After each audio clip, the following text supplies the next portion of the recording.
ఉపాధ్యక్షుడు JD Vance Bharat చేరుకున్నారు. 4 రోజుల పర్యటన కోసం జేడీ వాన్స్ దంపతులు ఢిల్లీలోని పాలం ఎయిర్ బేస్ కు చేరుకోగా కేంద్ర మంత్రి అశ్విని వైష్ణవ్ వారికి స్వాగతం పలికారు.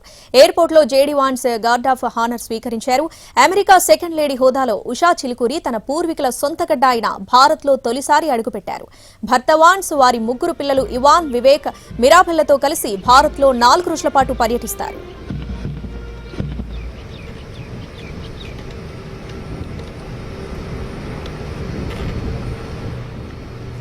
జేడీ వాన్స్ దంపతులు ముందుగా ఐటీసీ మౌర్య షెరటన్ హోటల్ చేరుకుని బస చేస్తారు. విశ్రాంతి తీసుకున్నాక ఢిల్లీలోని అక్షర్ధామ్ ఆలయాన్ని సందర్శిస్తారు. సాయంత్రం ప్రధాని నరేంద్ర మోడీతో జేడీ వాన్స్ ద్వైపాక్షిక చర్చలు జరుపుతారు. 2 దేశాల మధ్య వాణిజ్య పన్నులు, వీసా నిబంధనలపై ప్రధానంగా చర్చించే అవకాశం ఉంది. టారిఫ్స్ తో పాటు కీలక అంశాలు కూడా చర్చకు రానున్నాయి. ఆ తర్వాత ప్రధాని మోడీ ఇచ్చే విందులో జేడీ వాన్స్ దంపతులు పాల్గొంటారు. రాత్రికి జైపూర్ కు బయలుదేరి వెళ్తారు. అక్కడ విలాసవంతమైన రాంబాగ్ ప్యాలెస్ హోటల్లో బస చేస్తారు.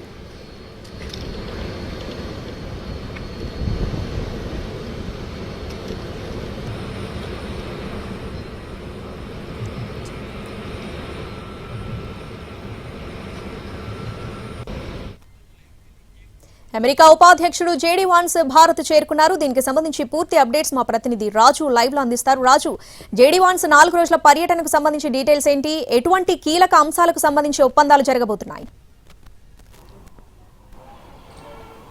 ఎస్ రావణి, అమెరికా ఉపాధ్యక్షుడు జేడీ వాన్స్, ఆయన సతీమణి జేడీ ఉషా, మరోపక్క వాళ్ళ పిల్లలతో కలిసి కొద్దిసేపటి క్రితమే భారత్కు చేరుకున్నారు. భారత్లో 4 రోజుల పాటు అమెరికా ఉపాధ్యక్షుడు పర్యటించనున్నారు. దీనికి సంబంధించి ఇప్పటికీ అంటే మనం చూస్తూనే ఉన్నాము, అమెరికా విధిస్తున్నటువంటి ఏవైతే ట్యాక్సెస్ ఉన్నాయో వీటి విషయంలో ప్రపంచవ్యాప్తంగా కూడా ఆందోళనలు వ్యక్తమవుతున్నటువంటి పరిస్థితి ఉంది. ఈ నేపథ్యంలో ఇప్పుడు ఏకంగా అమెరికా ఉపాధ్యక్షుడు భారత్కు రావడం, సో ఖచ్చితంగా ఈ పర్యటనలో ఈ ట్యాక్సులకు సంబంధించినటువంటి అంశాలపైన చర్చ జరుగుతుందని చెప్పి ప్రతి ఒక్కరు కూడా భావిస్తున్నారు.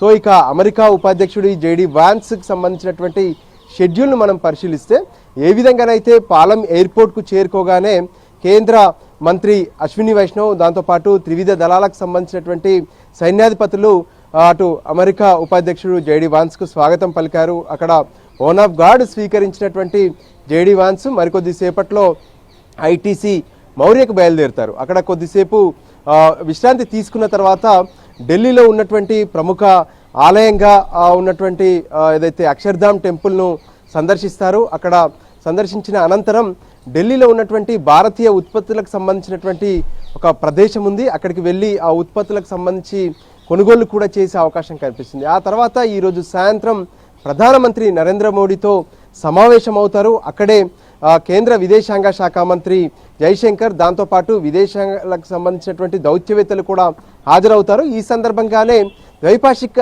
అంశాలపై ప్రత్యేకంగా చర్చ జరగబోతుంది. ఏదైతే వాణిజ్యం, వ్యాపారం, దాంతోపాటు ట్యాక్స్లు, మరోపక్క ఈ 2 దేశాల మధ్య ఉన్నటువంటి ఇతర ఒప్పందాలకు సంబంధించినటువంటి అంశాలతో పాటు భద్రతాపరమైనటువంటి అంశాలు కూడా పలు అంశాలపైన కీలక చర్చలు జరిగే అవకాశం స్పష్టంగా కనిపిస్తుంది. ఆ తర్వాత ప్రధానమంత్రి నరేంద్ర మోడీ జేడీ వాన్స్ దంపతులు అంటే కుటుంబ సభ్యులకు మొత్తం కూడా ప్రత్యేకంగా విందు ఇవ్వబోతున్నారు.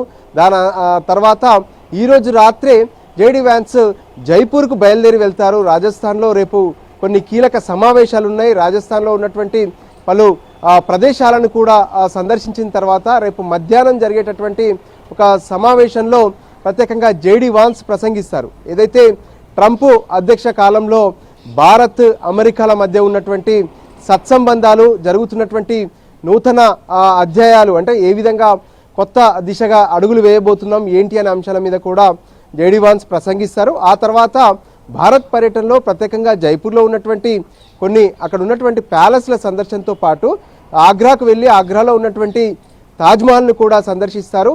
24వ తేదీన తిరిగి అమెరికా బయలుదేరుతారు.